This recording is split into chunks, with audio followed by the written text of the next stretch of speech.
We've spoken a few times of the lawsuit between Zenimax and Oculus, which of course includes the legendary John Carmack. As we know, for the moment at least, the lawsuit has landed kind of in the favour of Zenimax, as of course the jury did find that they were not liable for misappropriation of trade secrets or copyright infringement.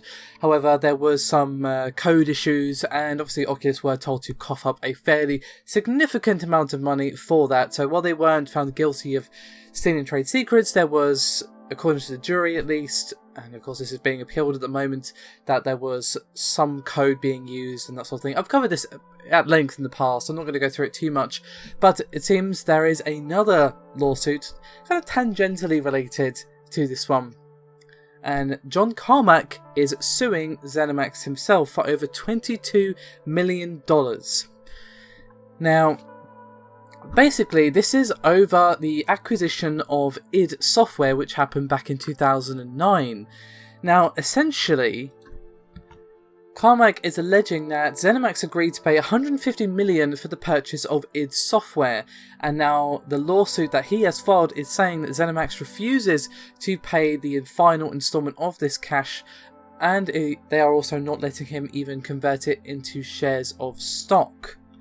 Now, the lawsuit is also alleging, again according to Dallas News, I can't actually recall if I said that or not, but regardless, he received a convertible promissory note which valued at $45.1 million, and he then turned half of that into shares, and essentially the lawsuit is asking the remaining half of that cash to be coughed up by Zenimax.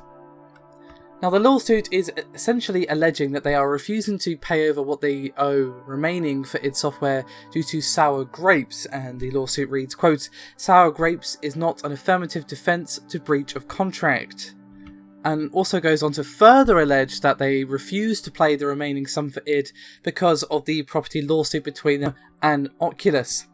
And the lawsuit reads, quote, "Zenimax's invocation of the same alleged acts that it just went to trial on is an exercise in bad faith and distraction, not a legitimate basis to avoid paying the money it owes from its purchase of id Software."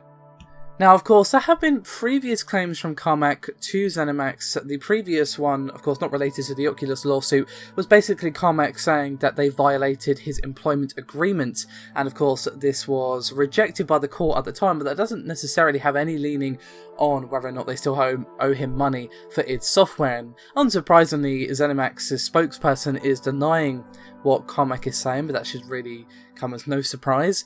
They called his claims completely without merit and said, quote, "Apparently lacking in remorse and disregarding the evidence of his many faithless acts and violation of law, Mr. Carmack has decided to try again." So some pretty strong accusations, not only from Carmack towards Zenimax, but of course the response there from the spokesperson of Zenimax wasn't exactly, shall we say, polite and keeping shtum, as it were. It was definitely alleging some pretty serious things, given that, of course, in the lawsuit, while indeed Oculus did have to cough up $500 million, they were found to not have appropriated trade secrets, which of course, John Carmack himself was actually accused of. So it's definitely going to be a messy one, and of course this is even ignoring any appeals or countersuits or anything like that that might still happen with the Zenimax lawsuit against Oculus. As I last discussed, they are trying to get Oculus pulled from sale. There hasn't yet been any update to that as far as I know.